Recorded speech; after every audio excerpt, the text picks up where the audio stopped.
Trump ने एहतजाजी मुजाहिरों के दौरान कई बार कहा कि अमेरिका लॉक्ड एंड लोडेड है, लेकिन अब खतरनाक सूरत हाल डेवलप होती जा रही है।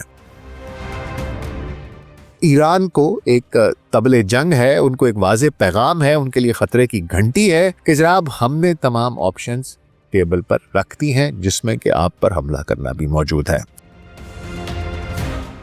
ईरान का दावा है कि वो किसी भी हमले का रिग्रेट इंड्यूसिंग रिस्पॉन्स देगा, यानी ऐसा जवाब जिस पर अमेरिका को पछतावा होगा कि हाय मैं ना ही करता तो अच्छा था। मशरिक़ वुस्ता में मौजूद बेसिस पर क्या तैयारी है, ईरान के पास कौन कौन से हथियार हैं, अमेरिका के मुमकिन अहदाफ क्या हो सकते हैं ईरान में, ईरान के अहदाफ क्या हो सकते हैं जवाबी तौर पर, ट्रंप के पास क्या क्या ऑप्शंस मौजूद हैं, जंग होगी नहीं होगी, चीन रूस क्या करेंगे।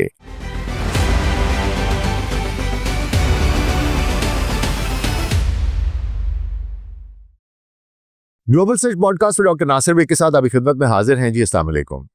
ईरान में हालिया बहरान दिसंबर 2025 के आखिर में शुरू हुआ जब मुल्क शदीद माशी दबाव, रिकॉर्ड महंगाई, पेट्रोल और बुनियादी अशिया की कीमतों में इजाफे, बैनुल-अक़वामी पाबंदियों और प्रॉक्सी वॉर्स की फंडिंग की वजह से गिरती मईशत, बढ़ती बेरोजगारी, करेंसी की कदर में गिरावट, हुकूमत के सख्त मजहबी और सियासी पॉलिसियों और करप्शन के खिलाफ अवामी गम व गुस्से का लावा फट पड़ा।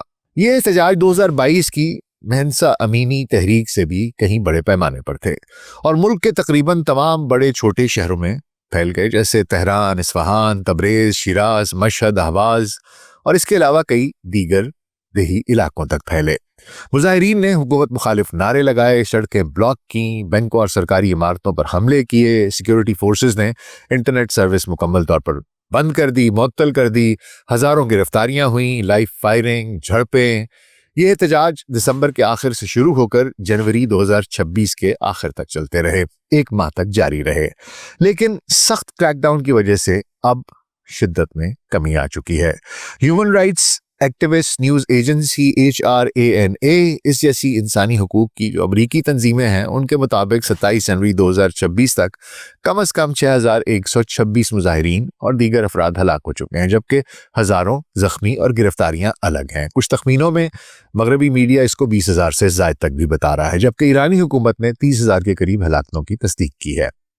इस बहरान में मुजाहिरों और फसाद फैलाने वालों में इसराइली जासूस नेटवर्क मुसाद का किरदार बेनकाब हुआ।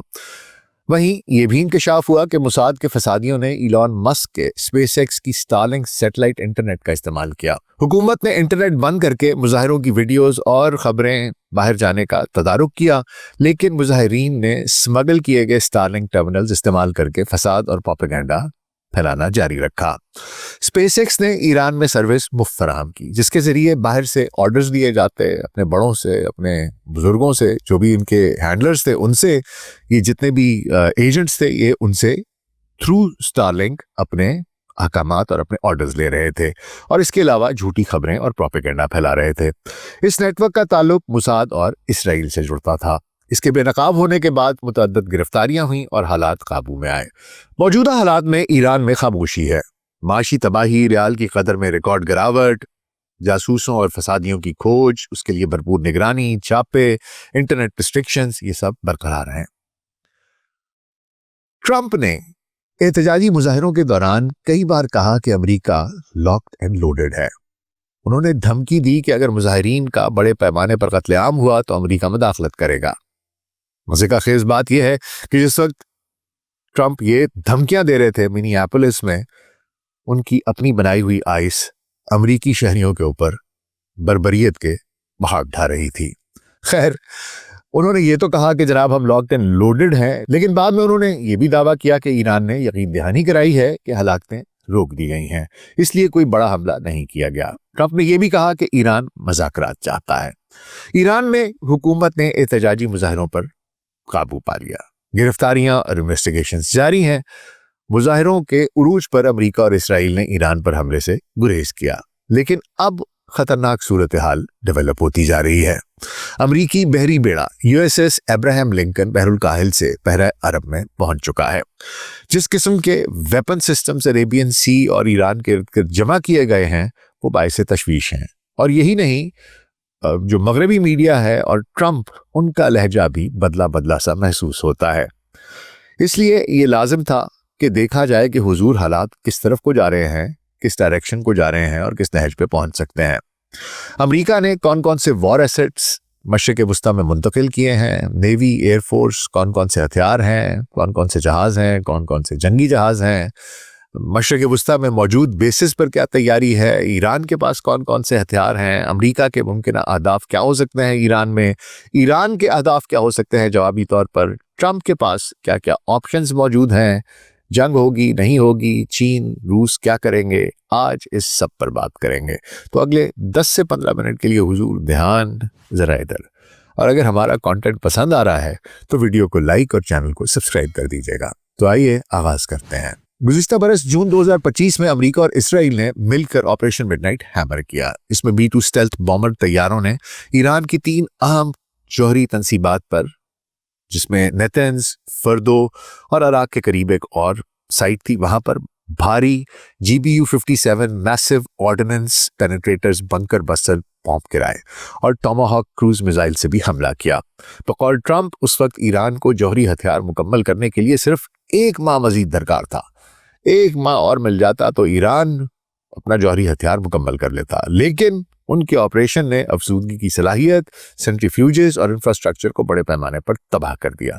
और बकौल ट्रंप 15 से 22 साल में वही वाहिद थे जिन्होंने ईरान के जौहरी प्रोग्राम को दिहाइयों पीछे धकेल दिया। उनसे पहले तो लोग सिर्फ जुबानी जमा खर्च करते रहे।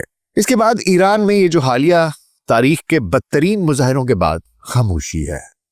बदअमनी के उरूज पर अमेरिका और इसराइल ने ईरान पर हमले से गुरेज किया, लेकिन अब माहौल फिर से बदल रहा है, गर्म हो रहा है। जनवरी 2026 में अमेरिका ने मशरिक़ वुस्ता में एक बहुत बड़ा बहरी बेड़ा रवाना किया है, जिसकी क़यादत USS Abraham Lincoln Nimitz class nuclear powered aircraft carrier कर रहा है। ये कैरियर नवंबर 2025 में सैन डिएगो कैलिफोर्निया से रवाना हुआ। साउथ चाइना सी से ईरान के साथ कशीदगी की वजह से मशरिक़ वुस्ता की तरफ रीडायरेक्ट किया गया। अब ये इंडियन ओशन और खलीज ओमान में US सेंट्रल कमांड के इलाके में मौजूद है। अच्छा हुजूर, ये जो अमरीकी USS Abraham Lincoln carrier strike group है, ये अटैक और डिफेंस दोनों कैपेबिलिटीज रखता है, यानी कि हमला भी करने की कैपेबिलिटी रखता है और दिफा करने की भी कैपेबिलिटी रखता है, और इसके पास इस किस्म के जदीद हथियार मौजूद हैं। तो मैं आपको वहाँ पर उनके पास कौन कौन से हथियार हैं, कौन कौन से फाइटर जेट्स हैं, कौन कौन से उनके पास मिसाइल्स हैं, किस किस किस्म का वेपन है, उसकी तफसील थोड़ी सी आपके साथ शेयर करूँगा ताकि आपको ये इल्म हो सके कि मामला कितना संगीन है। तो आइए आगाज़ करते हैं। मरकज़ी जो बड़ा जहाज़ है वो USS अब्राहम लिंकन है। ये एक बहुत बड़ा न्यूक्लियर तवानाई से चलने वाला जहाज़ है, जिस पर तकरीबन 90 से ज़्यादा तैयारे और हेलीकॉप्टर्स ये कैरी किए जा सकते हैं और 1000 टन से ज़्यादा एम्यूनिशन लेके जाया जा सकता है। ये जहाज़ अमेरिका के सैन डिएगो शहर से नवंबर 2025 में रवाना हुआ था, फिर बहरुल काहिल यानी पैसिफिक ओशन पहुंचा, फिलिपीन सी पहुंचा, इंडियन ओशन पहुंचा और अब अरेबियन सी में अपनी जगह संभाल चुका है, जो कि इसकी वॉर टाइम लोकेशन है। ये अमेरिका का सबसे ताकतवर बहरी जहाज है। अब इसके साथ इसकी हिफाजत, क्योंकि ये एक पूरा शहर होता है, इसको मूव करना आसान काम नहीं होता। इसकी हिफाजत करने के लिए छोटे ताकतवर जहाज होते हैं जिनको डिस्ट्रॉयर्स कहा जाता है। ये जहाज इस कैरियर के इर्द गिर्द रहते हैं और खुद भी मिसाइल फायर कर सकते हैं, और ये सब पैसिफिक से, बहरुल काहिल से इसके साथ ही यहां पर आए हैं। इसमें सबसे पहले USS फ्रैंकी पीटरसन जूनियर, ये एक जदीद एजिस निज़ाम से लैस एक जहाज है, बहरी जहाज है, जो कि टोमाहॉक क्रूज मिसाइल से लैस है, उनको फायर कर सकता है, जो जमीन पर दूर तक निशानों को, अहदाफ को मार सकता है। इसके बाद USS माइकल मर्फी है, ये भी एजिस निज़ाम से लैस है। इसमें टोमाहॉक क्रूज मिसाइल्स भी हैं और SM-6 मिसाइल भी हैं, जो फिजाई हमलों से बचाव के लिए इस्तेमाल होते हैं। इसके बाद USS स्प्रॉन्स है, जो गाइडेड मिसाइल से लैस है और ये सबमरीन्स को हदफ बना सकता है। ये जो भी समंदरी अहदाफ हैं उनको निशाना बना सकता है, उनको न्यूट्रलाइज कर सकता है। इसके अलावा ये भी खबरें हैं कि कुछ इजाफी जहाज भी वहां पर भेजे गए हैं, जैसे USS मैकफॉल और USS मिस्चर। इनमें भी एजिस है, इनमें टोमाहॉक क्रूज मिसाइल्स भी हैं और SM-6 भी हैं, जो कि फिजाई हमलों से बचने के लिए होते हैं। इसके अलावा ये खबरें आ रही हैं कि एक न्यूक्लियर आबदोज भी है, उसका नाम खुफिया रखा गया है, जिसमें उसमें भी टोमाहॉक क्रूज मिसाइल्स हैं, वो फायर कर सकती है, और ये भी बहरुल काहिल पैसिफिक से यहाँ पर भेजी गई है। अब आइए, ये तो मैंने आपको बता दिया कि उसको प्रोटेक्ट करने के लिए कौन कौन सी चीजें यूएसएस अब्राहम लिंकन के साथ, ये डिस्ट्रॉयर्स कौन कौन से जो इसके साथ आ रहे हैं। अब आइए आपको मैं ये बता दूं कि कैरियर के ऊपर उसके अंदर कौन कौन से वेपन्स हैं, कौन कौन से तैयारे हैं।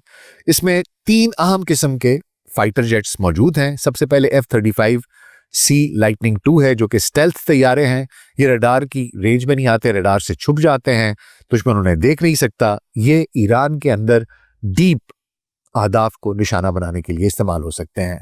इसके अलावा FA-18EF सुपर हॉर्नेट्स हैं, F-18s, ये हर किस्म का काम कर सकते हैं, फिजाई लड़ाई कर सकते हैं, जमीन पर बमबारी कर सकते हैं, हमला सबसे ज्यादा ये इस्तेमाल होते हैं और सबसे ज्यादा वर्सटाइल हैं, सबसे ज्यादा इफेक्टिव भी हैं। इसके अलावा एक EA-18G ग्राउलर्स हैं, ये इलेक्ट्रॉनिक वॉरफेयर कैपेबिलिटी से लैस हैं। ये ईरान की उसकी रडार को, मवासलाती निज़ाम को, मिसाइल गाइडेंस सिस्टम को, उनको ट्रैक कर सकते हैं, उनकी डायरेक्शन फाइंडिंग कर सकते हैं, लोकेट कर सकते हैं और उनको जैम कर सकते हैं। अब आपको बता दूं कि अहम मिसाइल और हथियार कौन कौन से हैं। सबसे पहले टोमाहॉक क्रूज मिसाइल है। ये डिस्ट्रॉयर्स और सबमरीन से फायर होता है। ईरान के जमीनी अहदाफ जो हैं ये उनको निशाना बना सकता है, जैसे जौहरी तंसीबात पर हमला करने के लिए। इसके अलावा JDAM गाइडेड बॉम्ब्स हैं।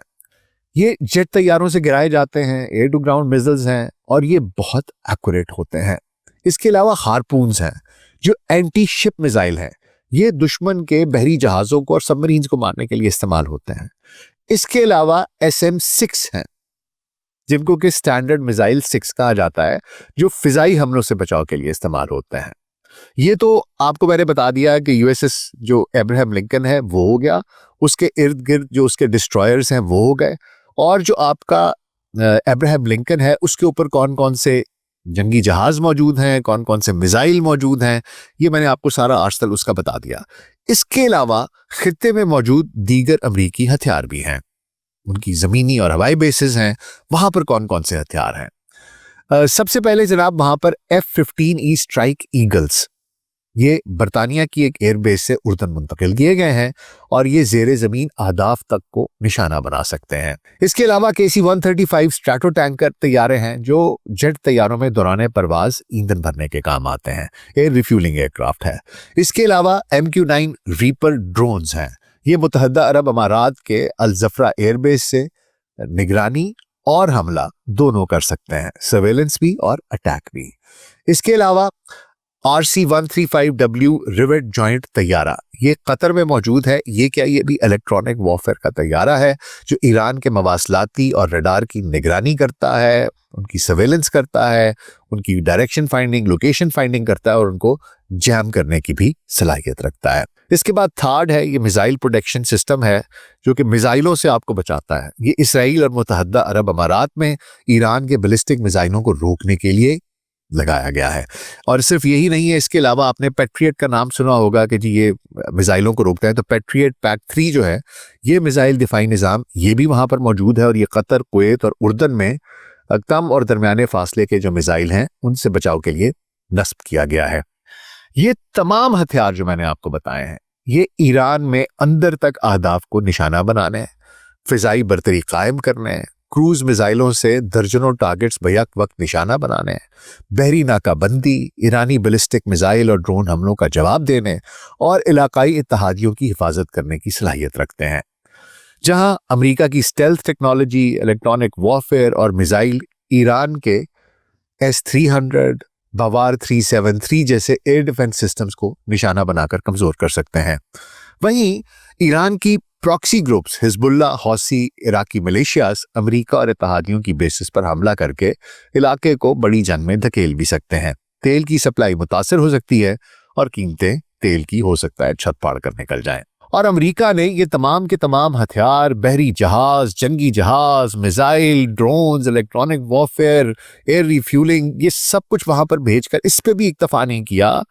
इनकी तैयारियों को बरकरार रखने के लिए यूएस एयरफोर्स सेंट्रल ने जनवरी 2026 के आखिर में मल्टी डे रेडीनेस एक्सरसाइज शुरू की है। इन मशकों का मकसद रैपिड ट्रूप और aircraft deployment, combat air power generation, dispersal, basis को फैलाना, सस्टेनेबिलिटी और जंग के मुख्तलिफ मुमकिन इलाकों पर ऑपरेशनल तैयारी टेस्ट करना है। ये मशकें अब्राहम लिंकन की आमद के फौरन बाद से शुरू हो चुकी हैं, जो ईरान को एक तबले जंग है, उनको एक वाज़ेह पैगाम है, उनके लिए ख़तरे की घंटी है कि जनाब हमने तमाम ऑप्शंस टेबल पर रखती हैं जिसमें कि आप पर हमला करना भी मौजूद है। इसके अलावा मैंने आपको बताया था कि ट्रंप का वो कहते हैं कि बदले बदले से मेरे सरकार नज़र आते हैं, उनके लहजे भी कुछ बदले बदले से सुनाई दे रहे हैं, दिखाई दे रहे हैं। उन्होंने ट्रुथ सोशल पर पोस्ट किया, काफ़ी लंबी पोस्ट थी जो ट्रंप ने की, लेकिन मैं उसमें से आपको कुछ इक़्तिबास सुना देता हूँ। कहते हैं जी, a massive armada is heading to Iran, it is moving quickly with great power, enthusiasm and purpose, it is a large fleet headed by the great aircraft carrier Abraham Lincoln. Come to the table and negotiate a fair and equitable deal. No nuclear weapons. One that is good for all parties. Time is running out. It is truly of the essence. As I told Iran once before, make a deal. They didn't, and there was Operation Midnight Hammer, a major destruction of Iran. The next attack will be far worse. Don't make that happen again. Thank you for your attention to this matter, President Donald J. Trump. अब ये उन्होंने एक सरीहन धमकी दे दी है। आइए इसको थोड़ा सा देखते हैं कि ईरान ने इसके जवाब में क्या कहा है।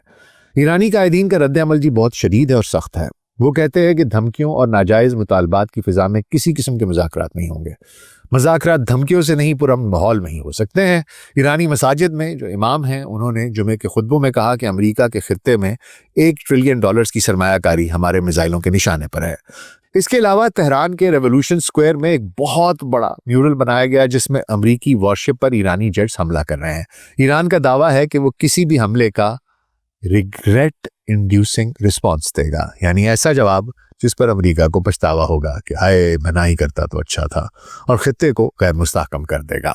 ईरान की बैटल रेडीनेस में जनाब हज़ारों बैलिस्टिक मिसाइल्स हैं, शहाब 3 है, सज्जल है, फतेह 313 है, खैबर है, हज़ारों हमलावर ड्रोन्स हैं, शाहिद सीरीज़ के प्रॉक्सी फोर्सेस हैं, हिजबुल्लाह के 1.5 लाख फाइटर्स हैं, हौसी हैं, इराकी मिलिशियाज हैं, और खलीज में नेवल माइंस की सलाहियत है।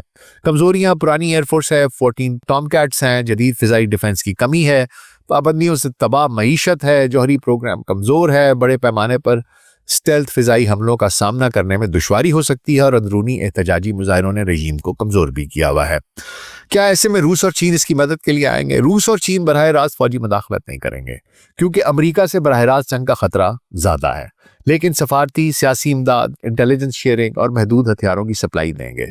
खबरें थी चीन ने जनवरी 2026 में तकरीबन 16 Y-20 मिलिट्री कार्गो तैयारे ईरान भेजे, जिनमें मिसाइल, ड्रोन्स, एंटी शिप हथियार या दीगर मिलिट्री सप्लाईज हो सकती हैं। ईरान का कहना है कि वो ऐसा जवाब देगा जो पहले कभी देखा ना गया हो और पूरे खित्ते को गैर मुस्तहकम कर देगा।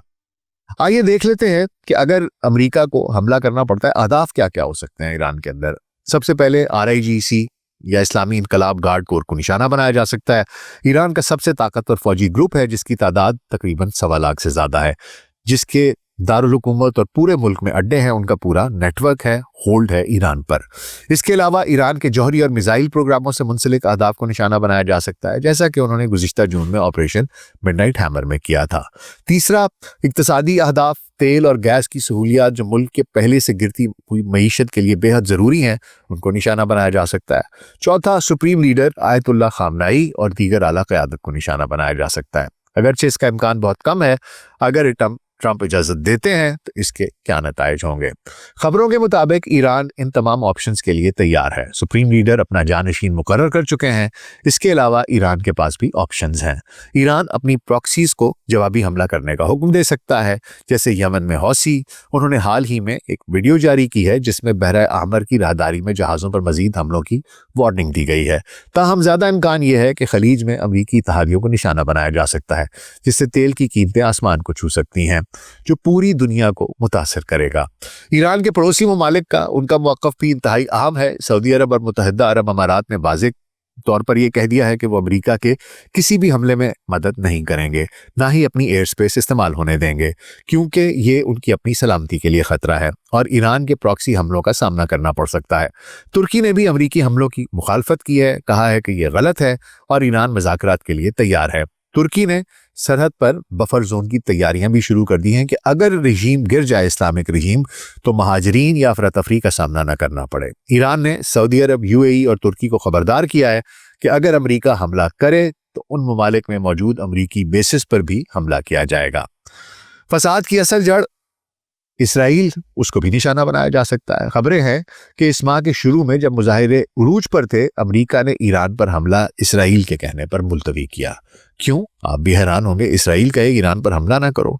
वजह यह है हुजूर कि वो कह रहे थे कि हुजूर हम अभी तैयार नहीं हैं। पिछली दफा बड़ा फेंटा लगाया था और उन्होंने कहा हम तैयार नहीं हैं, लेकिन अब वो कह रहा है कि जी हम तैयार हैं। इसके अलावा आपको एक और भी निशानी मिल जाती है कि जो एयर ट्रैफिक है उस पर भी मुमकिन असरात के पेश नज़र एयरलाइंस पहले से अपनी स्ट्रेटजी बना रही हैं। बहुत सी फ्लाइट्स मुलतवी हो गई हैं, रीडायरेक्ट की जा रही हैं। तो ये माहौल बन रहा है कि जनाब हो सकता है कि जंग हो जाए और किसी भी हमले या जंग के असरात पूरे खित्ते के लिए खतरनाक हो सकते हैं। इसी वजह से ट्रंप अपनी तमाम ऑप्शंस पर गौर कर रहे हैं। क्या ऑप्शंस हैं उनके पास? पहला ये है कि एक लिमिटेड शो ऑफ पावर करें, लिमिटेड शो ऑफ फोर्स करें, महदूद।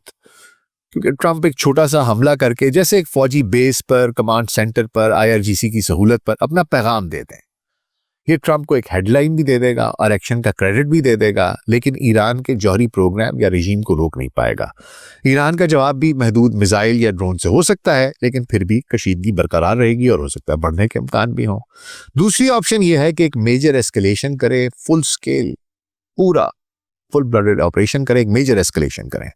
ट्रंप आईआरजीसी की लीडरशिप, कमांड सेंटर्स, बुनियादी ढांचे, तेल, बिजली, पोर्ट्स या बाकी जौहरी जो उनकी तंसीबात हैं उन पर हमले कर सकते हैं। मकसद रहीम को हिला देना और जौहरी प्रोग्राम को ख़त्म करना होगा, लेकिन ये इलाकाई जंग का बायस बन सकता है। प्रॉक्सीज एक्टिवेट हो जाएंगी, तेल की कीमतें आसमान को छूने लगेंगी, अमरीकी बेसिस पर हमले होंगे और हज़ारों हलाकतें होंगी।